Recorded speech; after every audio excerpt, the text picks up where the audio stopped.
C'est quoi la holding dont parle le rappeur Nino Des holdings qui détiennent des SCI et que tous les riches utilisent pour payer moins d'impôts? Bernard Arnault, Xavier Niel, François Pinault, ils ont tous une holding. Ils ne possèdent presque rien en leur nom propre et c'est ça leur secret. Je t'explique tout en 30 secondes, mais avant ça, abonne-toi. Ici, on t'aide à mieux comprendre l'économie, la fiscalité et à mieux gérer ton argent grâce aux stars. Tu as peut-être déjà entendu dire que pour s'enrichir, il fallait créer ton entreprise. La réalité, c'est que ça, c'est juste la première étape. La vraie stratégie, c'est quand ta société appartient à une autre société. C'est ce qu'on appelle une holding. Une holding, c'est une société dont l'activité consiste à détenir des parts ou des actions d'autres entreprises. Imagine une maman et des enfants. La maman, c'est la holding et les enfants, ce sont tes entreprises. Ta SCI immobilière, ton restaurant, ta boutique en ligne. Quelles que soient tes activités, tu peux les rassembler dans une holding.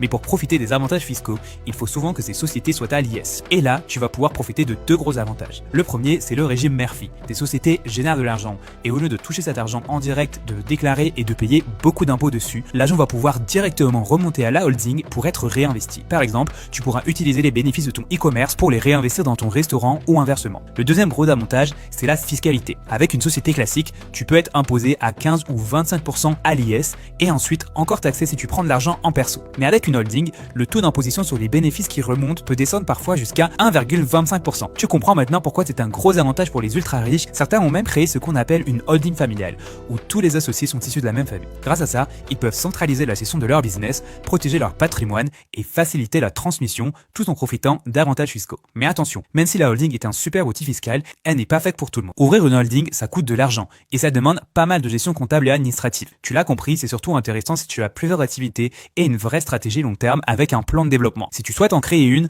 le mieux c'est de faire appel à un expert qui va pouvoir t'accompagner sur ton projet et surtout évaluer si c'est vraiment une structuration qui est faite pour toi. Si tu veux continuer de t'éduquer financièrement, tu es au bon endroit, alors abonne-toi.